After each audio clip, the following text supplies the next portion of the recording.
Alright, so welcome back dito sa ating channel dito sa Bobs TV. Eto na mga kababayan, no, hindi na po nagpaawat ang dalawang senador na si Senator Marcoleta at Senator Lacson, mga kababayan. No, ito po yung mainit nilang sagutan dyan po sa Senado, mga kababayan. Okay, so yan yung ating alamin ngayon at pag-uusapan, pero syempre bago ang lahat, please don't forget to subscribe, like, share, at comment dyan sa comment section.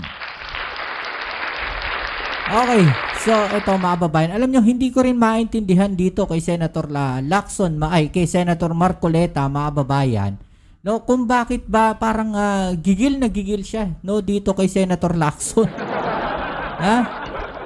May galit pa to, mga kababayan, dahil kung maalala natin, no, ang umahawak po ng Blue Ribbon Committee dati ay itong si Marcoleta. Ngayon, nagkaroon po, no, ng balasahan diyan po sa Senado, ayan, naging head po ng Blue Ribbon Committee ay ito pong si Senator Panfilo Lacson.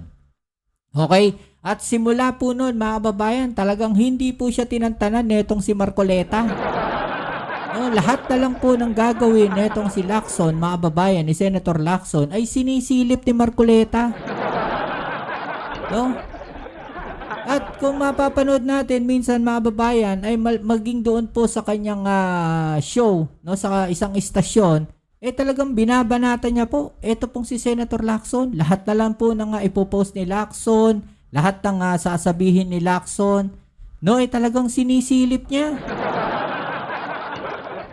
No? So bago natin pag-usapan yung naging pahayag ni Senator Lacson dyan, mga kababayan, ito muna ang panoorin natin. No? Ito pong mainit na sagutan ni Senator Lacson at saka ni Marcoleta. Alright? So tara, let's go.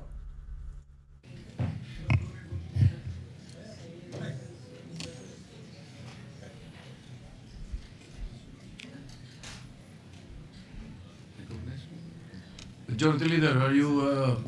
Is it interpellation, Your Honor? I'd like to ask the gentleman from Pampanga, Tarlac, is he standing up to wish to interpellate the Senator Marcoleta, what is the gentleman pleasure? from Cavite? You're recognized. What is the Thank you, pleasure? Mr. President. Seeking the floor. Unang-una, ako po yung nagtataka kinong Pangulo. Pagka po pala si Senator Ping Lacson ang magdi-deliver ng privilege speech. Wala pa po tayong nate-take up na kahit ano. Siya pala ay masyadong special dito sa chamber natin. Kasi po, Diba? Masyado siyang masyado siyang maraming sinasabi, mga kababayan. No? Kapag si Lacson daw, special kasi wala pa raw nadidiscuss pinagsalita na itong si Lacson, mga kababayan.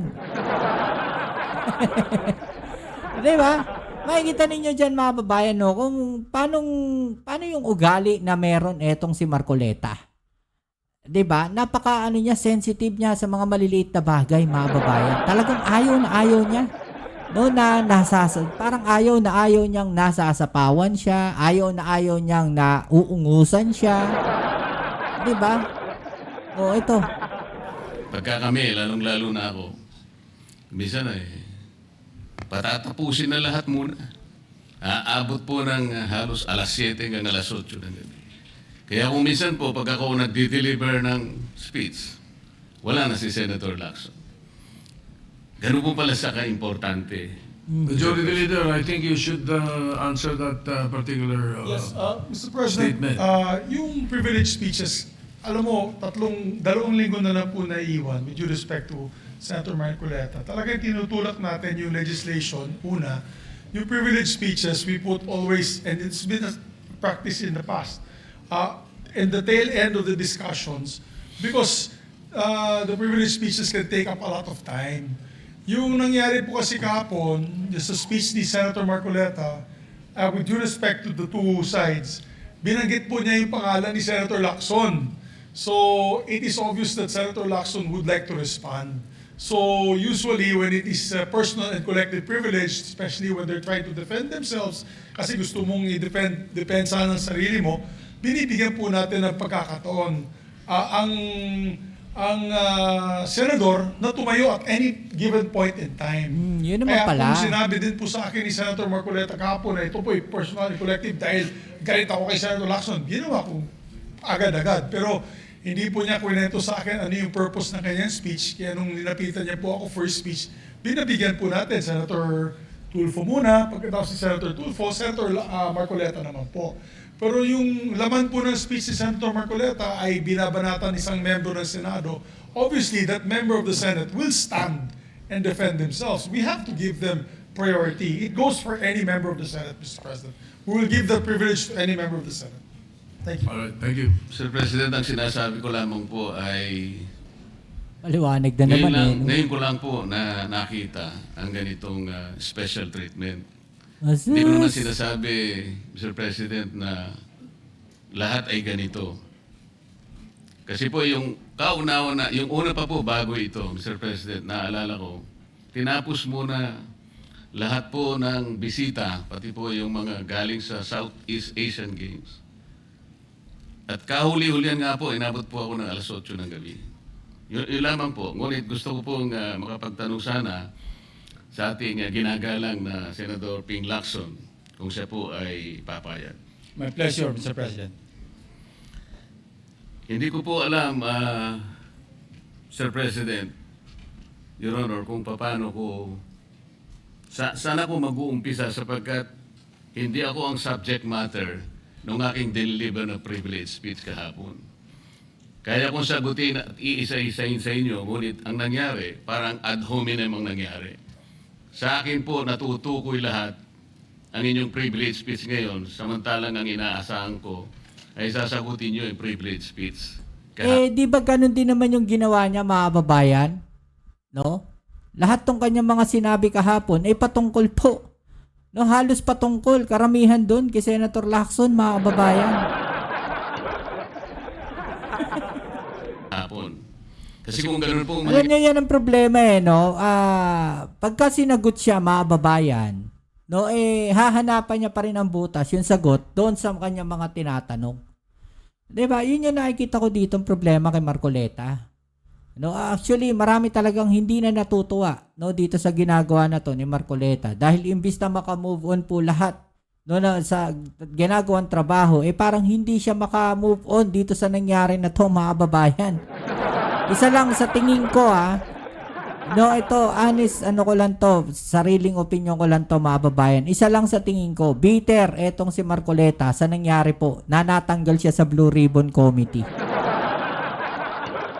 nangyayari, Mr. President, malilihis na naman po tayo sa inaasahan ng ating mga mamamayan.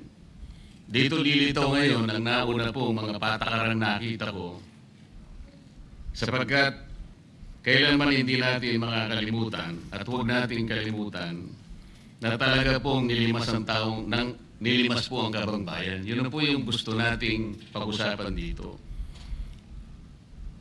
Kung sasagutin ko po ng isa-isa ang ibinibintang po ninyo sa akin, malilihis na naman po ang pinag-uusapan na kailangan na po ng taong bayan na malaman na po ang katotohanan. Sino po ang may pakana? Sino po ang mga mastermind sa nangyaring nakawan sa ating kabangbayan? Ito po ay hindi pangkaraniwang pagnanakawan, Ginoong Pangulo. Yun po ba ang gusto niyo mangyari, Ginoong Ping Lacson? Negative po. Sigurado hindi po yun. Bakit po? Sino ba po nagsimula nito? Nung una po privilege speech ninyo, hindi ko na sinagot kasi ayoko magkagulo. Pero enough is enough.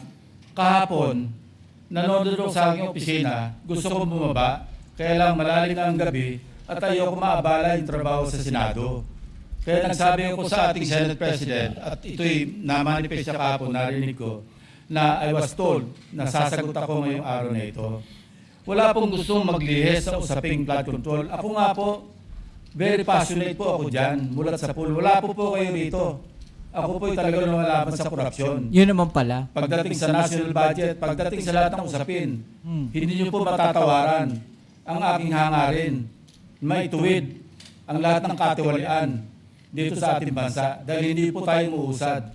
Pero enough is enough. Patuloy po kayo sa pag-atake sa akin. Yon. 'Di ba? Balikan niyo po, res ipsa loquitur. Andiyan po lahat eh. Wala po ko inimbento. Salita niyo po lahat yan eh. Sabi niyo, iniinsulto ko kayo. Sagutin niyo po. Totoo po ba o hindi yung ating napanood sa mga video? Totoo po ba o hindi yung aking mga binanggit? Tapos na po kayo. Tameme ka na naman. Kasi po ganito I eh. suggest that the two gentlemen address the chair instead of addressing each other. Sorry, Mr. President. Pagpaumanhin po ninyo, Ginoong Pangulo, ngunit nakakalimutan po ng ating Senator Ping Lacson na siya po ang nag-umpisa sa ngayon lang eh. Ako rin po ay defensor ni Vizcaya. Palagi niyang ipinipilit yun. Hindi niya makalimutan ang sinabi ko na nung ako po ay nasa Blue Ribbon Committee, tungkulin ko po kasi na ipaglaban ang sino man, witness man siya, resource person, siya po ang kauna-unahan na nag-apply ng Witness Protection Program. Sa aking palagay po, nung panahon na yon, ay kakailanganin namin siya sapagkat mga pangalang malalaki ang dapat na makuha natin. Hindi naman siya, ang ibig ko sabihin, si Vizcaya po ang mismong nagbigay po ng kanya Naputol si Marcoleta. Nag-loading bigla mga kababayan. Ano yan? ang kagustuhan. Nung una po, Mr. President, ayaw ko maniwala sa kanya. Kaya sinabi ko sa kanya, gumawa ka ng sulat, kahit sulat kamay, para sa ganun, walang masabi ang iba na parang ako pang nag-initiate sa'yo dahil hindi kita kakilala. Nako. Kailangan malaman muna natin kung ano ang laman ng iyong testimony. Eh di ba ganyan din yung ginawa nila kay ano? Kay Gutesa. Mga babayan. O tapos ngayon, nasa na si Gutesa? Hindi na rin matagpuan. At kailangan ma-determine natin kung talagang meron kang may kukontribute na mga pangalan. Kasi importante na lumitaw ang mga pangalan ng mga taong talagang utak ng pagnanakaw na ito. Yun po ang pinag-umpisahan nun eh. Dahil mabigat ang kanyang gagawin, Mr. President, nakita ko sa kanyang pagkagustuhan na siya sumailalim sa Witness Protection Program. Kinilala ko naman yun, Mr. President. Malalagay nga sa alanganin ng buhay niya. Yun po naman yung nakalagay sa batas eh. Bakit ngayon aakusahan ako na ako pa ang nagdidepensa sa kanya? Nandun naman po sa batas eh. Kaya nga po nang ipilit po ng ating DOJ Secretary na Ulang na lang, umiyak si Marcoleta rito. Alam mo yun, parang batang nagsusumbong. pinipilit niya magkaroon ng restitution. Sinabi ko, huwag mong gagawin yan. Wala naman sa batas yan eh. Ipipilit ninyo sa magitan ng memorandum ninyo na kahit wala sa batas para siya maging katanggap-tanggap na witness protection program witness, ay gagawin niyo mag-restitute siya. Wala po sa batas yun, Mr. President. Yun po yung nilalaban ko. Kung napagkamalan niya na dinidepensahan ko, hindi po pwede yung ganun, Mr. President. So ngayon, hanggang ngayon, pati ba naman ang asawa ko na independent director, kakalantariin pa rito. Saan ba natin pag-uumpisa ng pag-uusap na ito? Pagkatapos, ipipilit na naman ninyo yung Kalayaan Island Group. Ano po ba patakaran dito, Mr. President? Ginoong Lacson? Kailangan bang samot-samot ang gagawin mo para sa isang privilege speech? Kayo po'y matagal na sa Senado. Alam ko po, kabisado nyo yung patakaran dito. Ang isang privilege speech nakatutok lang sa isang subject matter. Pero ang gagawin po ninyong samot-samot ito, at pagkatapos ay mag-uumpisa kayo na para bang ang nilalaman ng privilege speech ninyo eh puro ad hominem. Wala po tayong matatapos dito. Ang hangarin po natin dito ay yung subject matter na pinipilit natin sapagkat ito po ang inihintay ng taong bayan. Kung sasagutin ko po ng isa-isa at ang iba po'y sinagot ko na, ay lalayo po tayo. Ang akin pong tinatanong sa aking privilege speech kahapon ay bakit parang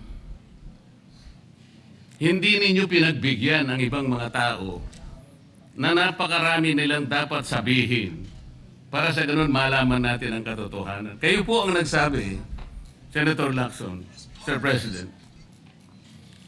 napupuntahan natin lahat ng lugar na kung saan ang ebidensya. Hindi po ba kayo po ay nagpahayag noon dito sa plenaryo, Mr. President, Senator Lacson, na sinabi nyo na ang presidente ay name drop ni Yusek Bersamin. Hindi ko man lang po nakita yung kanyang katauhan na ipinatawag nyo dito. Samantalang napakalaki ng dapat niyang ipaliwanag sapagkat kayo po ang nagsabi sa pamamagitan ng pagtitiwala ninyo sa ibinigay na testimony ni Yusek Bernardo na niname drop niya ang presidente.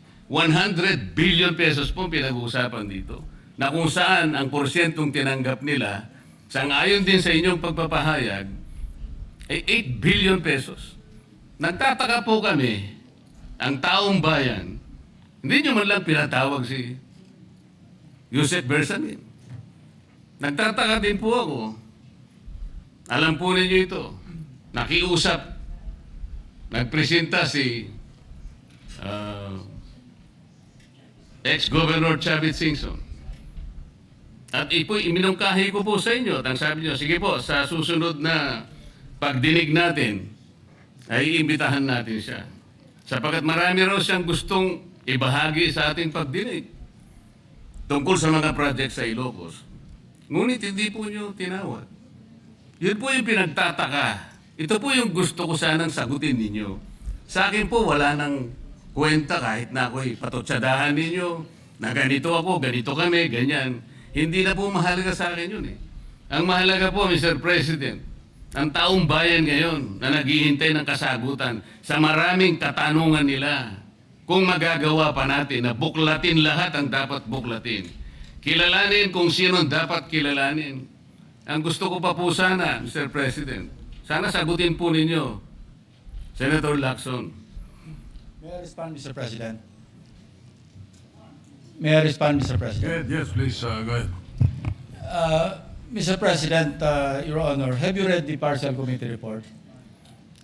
Ganito po ang nangyari, Mr. No, have you read President. the partial committee report? That is my question, Mr. President. Binasa ko po, ngunit hindi ko po magawan ng paraan kung paano ko po itatrato.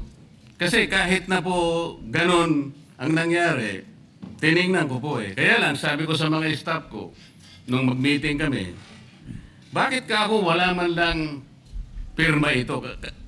Ito po italiwas po sa inyong ipinahayag kahapon. Sinabi ko rito, If I may be natanggap allowed, ko, Mr. President. patapusin niyo muna ako para may paliwanag ko kung bakit hindi man lang ako sumagot sa inyo dito sa ibinigay niyong material na ito. Kasi Draft nga kasi, di ba? Sa pagkakaalala ko, draft kasi yun. Oh.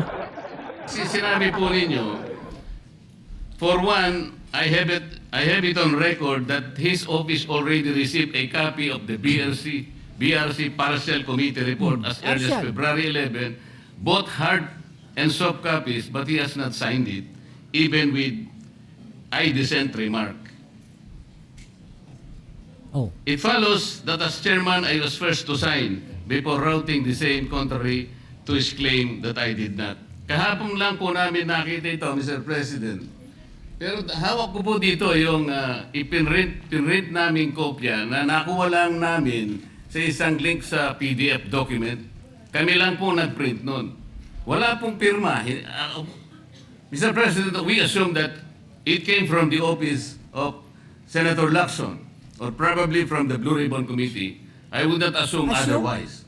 So sabi ko, kung walang pirma ito, wala man lang covering letter, ano bang gagawin namin dito? Gagawin ba natin banderitas ito? Ganun po ba yung pagbibigay ng isang importanteng dokumento? Kung inaakala po yung importante ito, bakit wala naman pong pirma man lang? Sa akin So palagay, hindi po ganun ang pagtrato sa amin bilang miyembro ng Blue Ribbon Committee. Dapat man lang sana, kahit na initial nyo lang po at meron siguro kayong instruction doon, ano gagawin namin dito? Now, before Senator Lacson responds, will you answer the question? Did you read it or not? That was the question. Yes, Mr. President. You read it. Okay, Senator Lacson, go ahead. Yes, Mr. President. I mentioned it in my privilege speech. Binigyan po natin ng tiki-tiki isang kopya na may watermark ng kanilang opisina. Una, nagkaroon po tayo ng isang masamang experience na nag-leak yung nauna ng ni-route na committee report. So naisip namin, para matunto natin kung saan opisina manggagaling ang leak, bigyan natin ng tiki-tiki isang kopya. Hindi po talaga pipirmahan yun kasi advance copy po yun eh. Nasabihan po namin ang kanilang mga staff na kapag ready na sila na pumirma at nabasa nila, hudyatan nila kami, ipapadala namin yung physical or yung hard copy. Nandun po yung signature page, nakapirma po ako doon. Hindi ko po pwede ikalat yun nang wala akong pirma kasi ako yung chairman. Yun naman pala. So may problema dito, mga kababayan, yung staff ni Marcoleta. Parang ganun lumalabas. Kasi may instruction dun sa staff eh. 'Di ba? Na parang sige, i-check nyo muna. 'Di ba? Pagka hindi pagka okay na sa inyo, bibigyan namin kayo ng kopya ng hard copy na meron ng signature. So, lumalabas ang may pagkukulang o may mali dito, parang lumalabas is yung staff ni Marcoleta, parang hindi siya na-advise, parang ganun ba? No, so kaya medyo nalilito siguro si Marcoleta. Hindi niyo po narinig yung aking paliwanag sa aking privilege speech na talagang walang pirma yung aming ikinalat sa bawat miyembro. Dahil yon para lang mapabilis kasi 400 pages po. Alam ko magtatagal mabasa. So para simultaneously, isipin niyo po Mr. President, kung isang kopya lamang yon na aking igagala sa 17 o 20 miyembro ng Blue Ribbon Committee, isang taon po baka hindi pa tapos mabasa.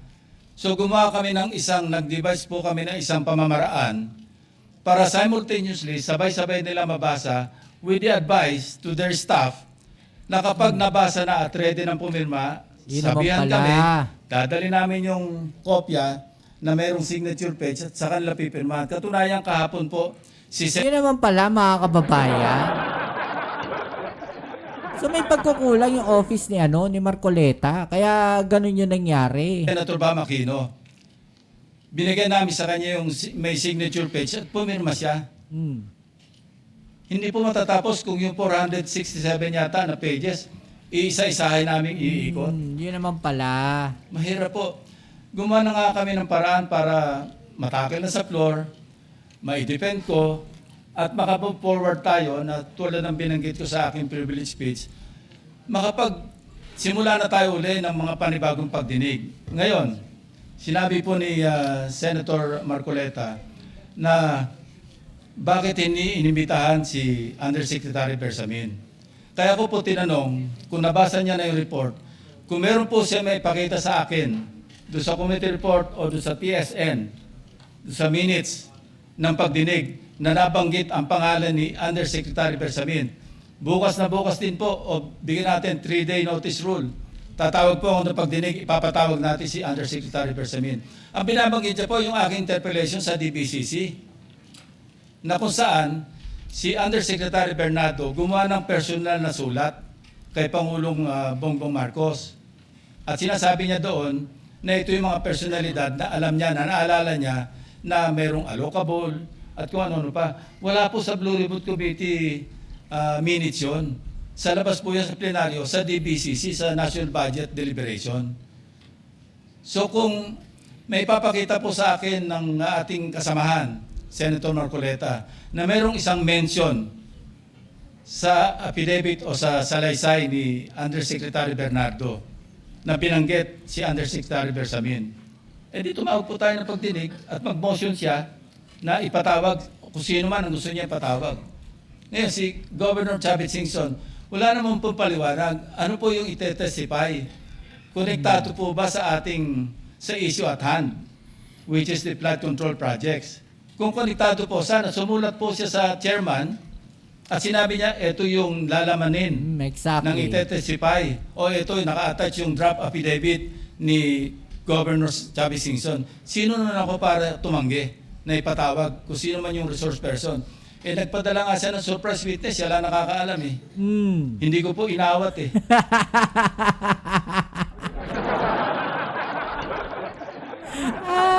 Durog si Marcoleta, mga kababayan. Imagine mo yun, mga kababayan. Meron pong may head ng Blue Ribbon Committee. Nagpatawag siya ng witness na walang nakakaalam. Di ba?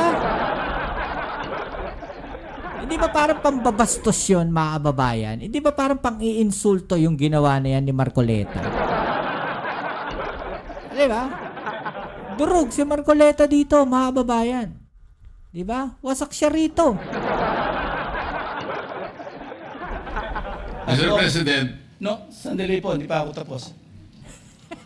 At nung Ayan ka na naman. pinagtanong ko yung mga addresses, lahat ng mga kakilala ni Gutesa. At inalam po namin sa pamamagitan ng CCTV footage. Baka naman merong sumalubong o merong kasama na pwede natin matunton kung nasaan si Gutesa. Ganun po kasi ang aking pagnanais na talagang Tama. get to the bottom of this issue. Pero bigla po nawala eh. Ano po magagawa ko? Mr. President, wala nga pong nakasulat doon sa transcript tungkol nga po doon sa binanggit Huwag niya ka sa na, plenary Marcoleta. na pangalang Adrian Bersamin. Paano nga pong mababanggit doon, Mr. President? Hindi nga niya pinatawag eh. Samantalang dapat niyang ipatawag, siya mismo ang nag-highlight. Isip-isipin po ninyo, nagawa po ni Senator Lacson na isama sa plenary debates ng ating 2026 budget. Ganon ka-importante ang bahagi na yon, Mr. President. Hindi ba dapat ipinahayag mo yun eh. Malaking bagay yun. Ibinulgar mo pa nga eh. There are 2 public officials I will reveal this morning. Ganun lang. Ba't hindi mo pinatawag? Kung pinatawag mo yun, malinaw na malinaw, nalagay sana sa transcript. Ganun lang naman ang ibig sabihin eh. Sa mga tweet, iniwasan po, Mr. President, para hindi malagay sa transcript. Pinanapan ang Pagkatapos butas ikakatwiran talaga, po ninyo. Kung nasa transcript, di sana, pinatawag ko. Baliktad po ang ginawa ninyo, Mr. President. Katulad din po sa 30 Nara Straits of South Ports. Ilan po yung binanggit ng mga tao doon? Hindi mo po sinasabing totoo yun. Pero for purposes of the inquiry and investigation, kung talagang ganon, kalawak ang inyong pananaw. Dahil pati nga po yung pagpunta ni Gutesa, pati CCTV po pinakita ninyo. And dami po sana ang pagkakataon na nakita sana lahat ng mga binanggit ni Saldico na mga ginamit na sasakyan. Makikita doon sa pagitan ng alas 9 hanggang alas 10 ng umaga. Tawagin natin yung kung sino man yung security agency doon. Pero hindi po ninyo ginawa eh. Pero sasabihin po natin, you wanted to emphasize one point. Kung nasaan ang ebidensya, ay talagang pupuntahan natin. Kayo po ang inconsistent eh. Pagkatapos ako ang sasabihin yung inconsistent. Ang dami po eh. Nakiusap ako na, sabi nga natin, ang dami pong tumuturo sa pangalan ni Martin Romualdez. Inimbita po ninyo, hindi dumating, nakiusap ako, naimbitahan uli.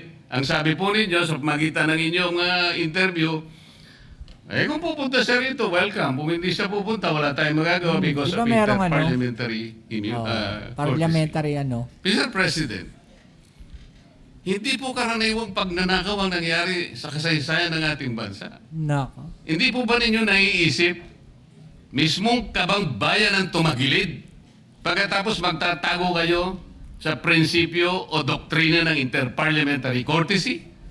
Kung ako po ang chairman ng Blue Ribbon Committee, No, Mr. ayan Chair, na, mga Mr. kababayan. President, Ayan na, mga kababayan.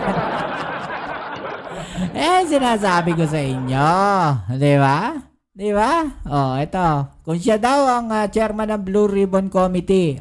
Tuloy natin. hindi ko po igagalang interparliamentary immunity sapagkat ang pinag-uusapan dito interes ng mamamayan. Huwag po tayong magtago kung saan-saan. So, okay lang sa kanya mag-bend ng law, mga kababayan. Di ba? Kasi hindi niya raw igagalang yung inter na yan. Parliamentary courtesy na yan, mga kababayan. Di ba? So, siya mismo magbe-bend ng law. Parang ganun. Sinabi po O ni... siya mismo magbebend ng rules, 'di ba? Ng Senado at saka ng Kongreso, mga kababayan. 'Di ba? Mr. President, Senator Lacson, yung Apostille Convention. Hindi pa pinahayag po ninyo sa isang pag-i-interview ninyo na kung si Saldi ko lamang ay makakuha ng isang subscribe statement, kahit sa Zoom lang, ipatatawag namin siya. Bakit hindi po ganun ang ginawa ninyo? Pwede naman siyang mag-Zoom pagkatapos na magkaroon ng Apostille sworn statement. Bakit hindi po ninyo ginawa? Meron naman pong Zoom eh. Natatakot yung tao. Nanganganib ang kanyang buhay. At palagay ko naman, nanganganib nga talaga. Iintay pa po ninyo na humarap sa inyo? Pwede naman ang Zoom eh. Kung talagang gusto nyong tuntunin ang lahat ng mga ebidensya na dapat nating puntahan. Wag sa Ito po Zoom. yung pinupunto ng aking privilege speech kahapon eh. Hindi ko nga po alam na kapag ako po ang magdi-deliver ng privilege speech, Mr. President, palagi po kayong nawawala. Kasi nga, nasa bandang huli na po ako eh. Pero kung talagang gusto nyo lamang, alam nyo naman, nasa agenda po natin kung sino po ang tatayo para mag-deliver ng privilege speech eh. Ayaw ko pong isipin na sinasadya ninyo. Ngunit narinig naman po rin yun. Mr. President, pagkatapos isasama yung Kalayaan Island Group, ano po ba talaga pinag-uusapan natin dito? Yung kapakanan ng bayan, pinipilit po nyong pinagtatanggol ko ang China.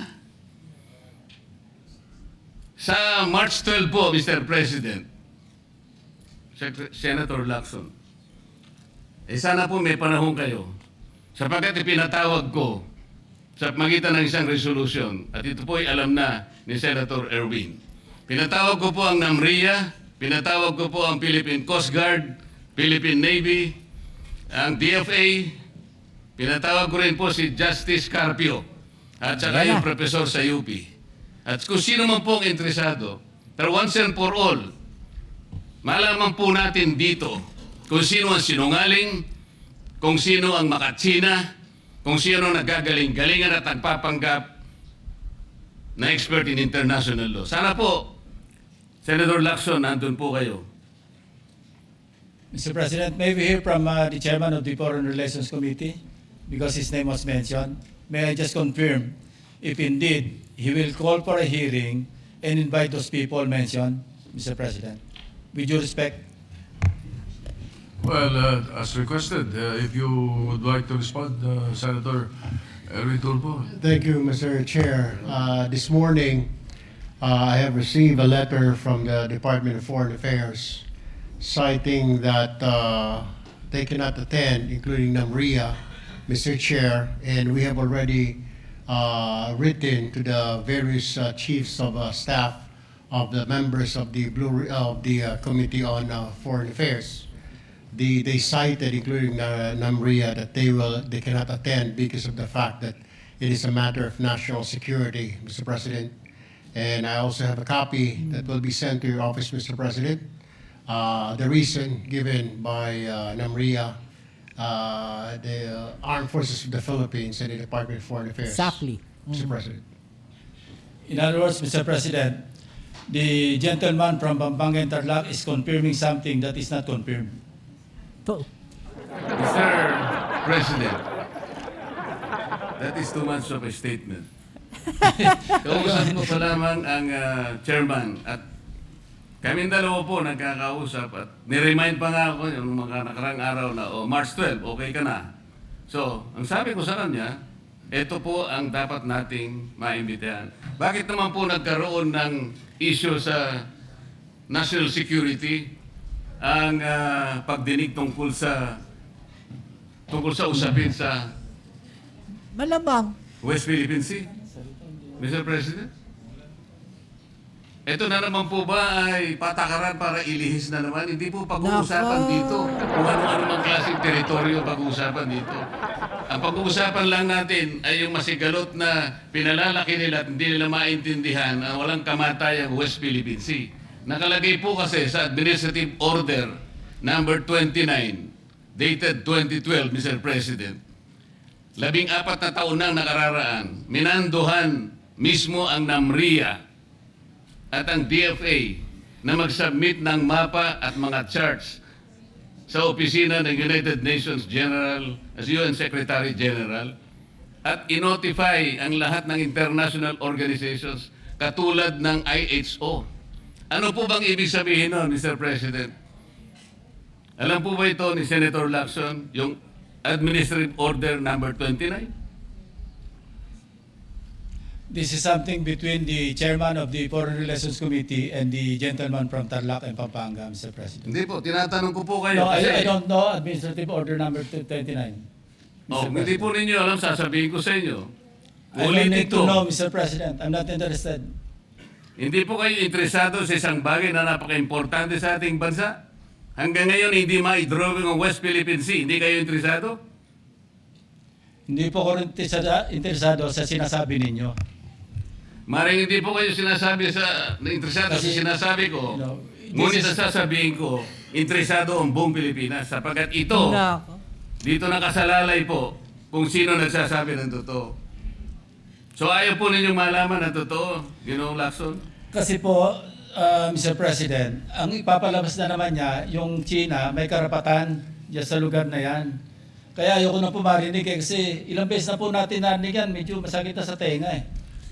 Alam po Kaya ninyo, sinasabi ko po, ayoko alam na po ninyo, marinig Mr. po President, nanggagaling sa kanya, Mr. President. si Senator Lacson po ay pagkakaalam po isang magaling na investigador. Eh po pala yung manghuhula na. Paano po niya nahula? Sasabihin ko ay The debate is going into Yeah. motives and all of that. So, motu proprio, the presiding officer declares the session suspended. Alright, so yung mga kababayan, ano? Talagang nagkainitan itong dalawang kampo na to, mga kababayan, na talagang mainit po yung naging bakbakan nila, no? So kung kayo po ang tatanungin, mga kababayan, sino ang kakampihan ninyo dito sa dalawang to? No? I-comment sa ibaba ang inyong mga opinion at atin yung pag-usapan, alright? So yan muli, kita tayo sa ating next video upload. Dito muli ang inyong Kuya Mobs, it's Mobs TV. Peace and out.